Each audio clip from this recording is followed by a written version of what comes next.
Bismillahirrahmanirrahim. Assalamualaikum warahmatullahi wabarakatuh. Selamat pagi Pak Haji. Kami dari kelompok 5 akan mempresentasikan pengaruh kualitas layanan dalam jasa pengiriman tiki titipan kilat terhadap satisfaction responden. Selanjutnya,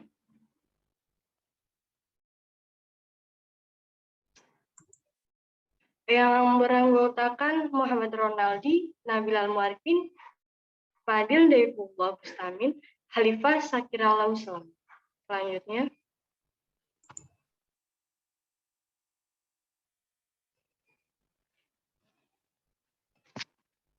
outlet. Pertama, introduction, contextual framework, kerangka pikiran, metodologi, hasil diskusi, kesimpulan, dan referensi. Selanjutnya,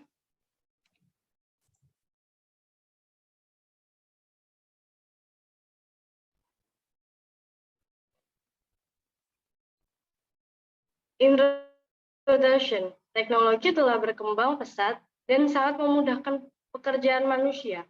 Layanan jasa ekspedisi beradaptasi terhadap perkembangan zaman di mana jasa ini bisa membuat belanja jarak jauh lebih efisien dan praktis. Jika responden pelanggan terhadap sebuah layanan sesuai dengan harapan mereka, maka jasa layanan tersebut telah berhasil. Selanjutnya,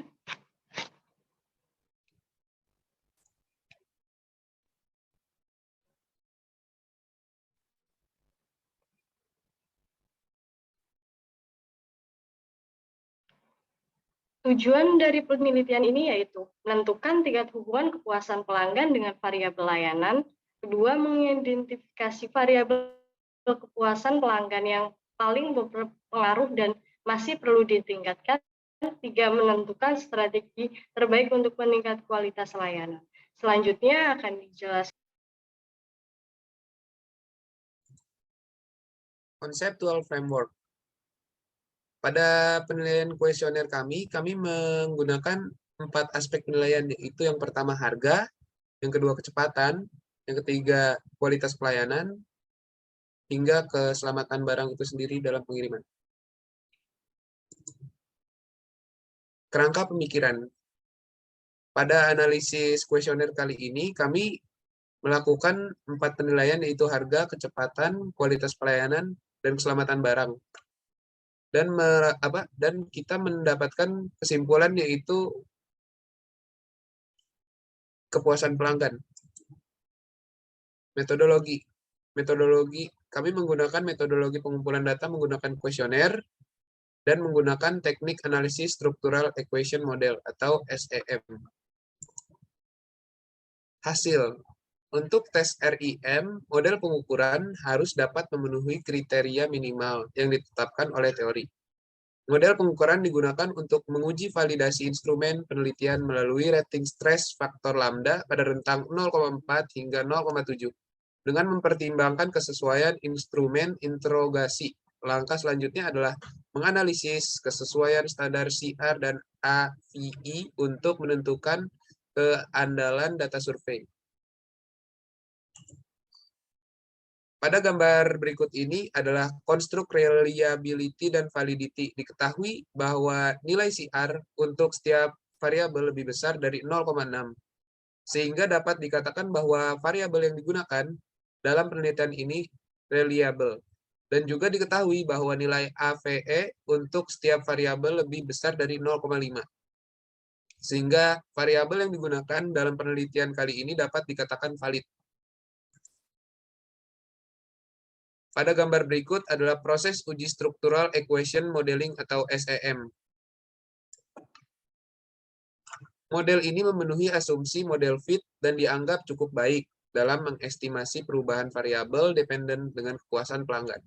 Sebuah variabel independen dianggap mampu mengestimasi dependen dengan asumsi bahwa nilai signifikansi statistik p-value lebih rendah dari toleransi kesalahan studi alpha 10%, 5%, atau 1%, menunjukkan bahwa variabel independen mampu memprediksi atau mempengaruhi perubahan dependen.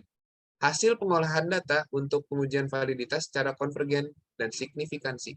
Selanjutnya akan disampaikan dan dijelaskan oleh Muhammad Ronaldi. Dipersilakan. Oke, terima kasih. Selanjutnya di sini gambar 4 itu ada outer holdings dari bootstrapping.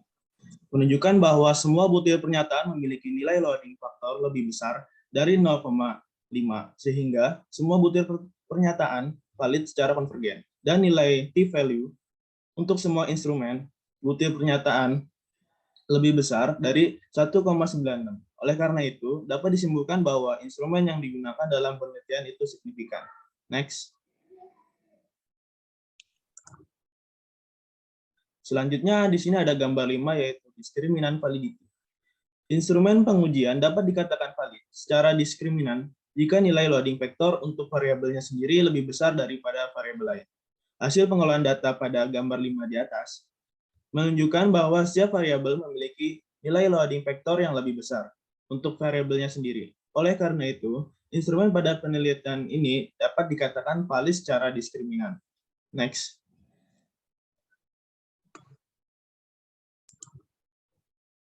Selanjutnya di sini gambar 6 yaitu path coefficient PLS algorithm. Pada penelitian ini, variabel yang memberikan pengaruh langsung yang signifikan atau pengaruh yang paling kuat terhadap variabel lainnya adalah variabel dengan nilai yang lebih mendekati 1. Jika dibandingkan dengan variabel lainnya, keselamatan barang memberikan pengaruh sebesar 0,453 atau 45,3% terhadap satisfaction responden. Variabel yang memberikan pengaruh langsung yang signifikan atau pengaruh yang paling kuat terhadap satisfaction responden adalah keselamatan barang. Hal ini karena pengaruh yang diberikan keselamatan barang terhadap satisfaction responden memiliki nilai yang lebih mendekati 1 jika dibandingkan dengan variabel lainnya. Next. Di sini ada gambar 7, yaitu path coefficient bootstrapping. Pada kolom original sampel yang ada pada tabel di atas dapat diketahui hubungan di setiap variabelnya positif. Nilai p-value yang diperoleh dapat menunjukkan hubungan yang signifikan di antara kedua variabel apabila bernilai lebih kecil dari 0,5. Dari gambar 7, dapat diketahui bahwa antara variabel harga dengan satisfaction responden dan kecepatan dengan satisfaction responden memiliki hubungan yang signifikan. Sedangkan antara keselamatan barang dengan satisfaction responden dan kualitas pelayanan dengan satisfaction responden memiliki hubungan yang tidak signifikan. Next.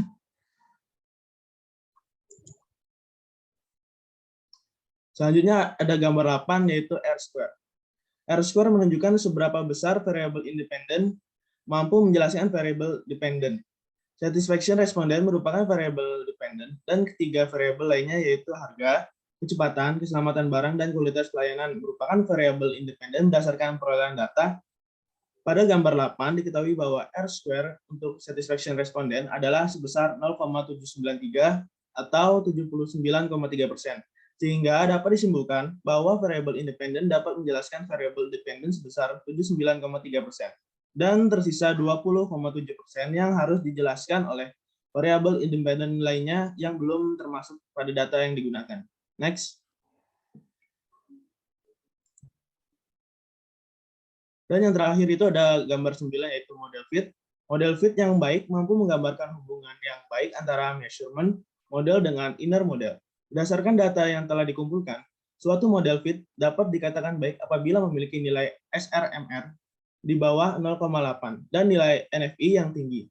Berdasarkan hasil pengolahan data, pada gambar 9 diperoleh nilai SRMR sebesar 0,086 dan nilai NFI sebesar 0,679, sehingga dapat dikatakan model fit yang dihasilkan merupakan model fit yang cukup baik. Selanjutnya akan dijelaskan oleh Rifa Sakira. Baik, terima kasih. Selanjutnya diskusi. Salah satu strategi yang cocok adalah memperbaiki sistem penataan di dalam Karbo dan menambahkan pelindungan lebih dalam pengiriman. Dan risiko kerusakan barang sepenuhnya akan ditanggung oleh penjual maupun shipper yang terlibat dalam pengiriman tersebut. Misalnya, memperkirakan peak season, yaitu masa-masa ramai, di mana kesibukan yang terjadi dalam aktivitas melebihi biasanya. Ada waktu-waktu tertentu di mana tiba saatnya pengiriman barang akan meningkat dengan drastis, seperti hari belanja nasional dan hari perayaan besar.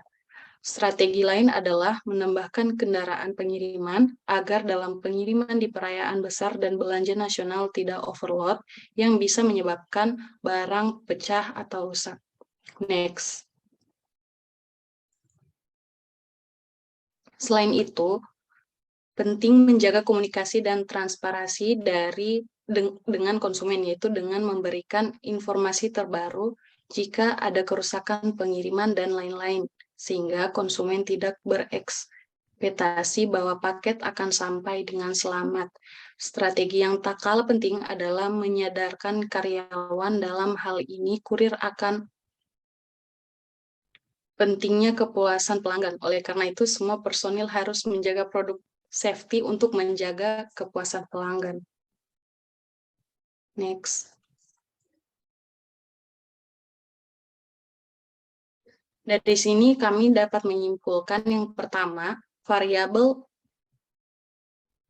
yang paling mempengaruhi kepuasan pelanggan adalah keselamatan barang atau produk safety dengan persentase 45,3%.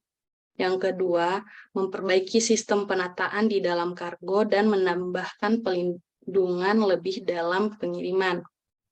Menambahkan kendaraan pengiriman, selain itu juga penting menjaga komunikasi dan transparansi dengan konsumen dan menyadarkan karyawan dalam hal ini kurir akan pentingnya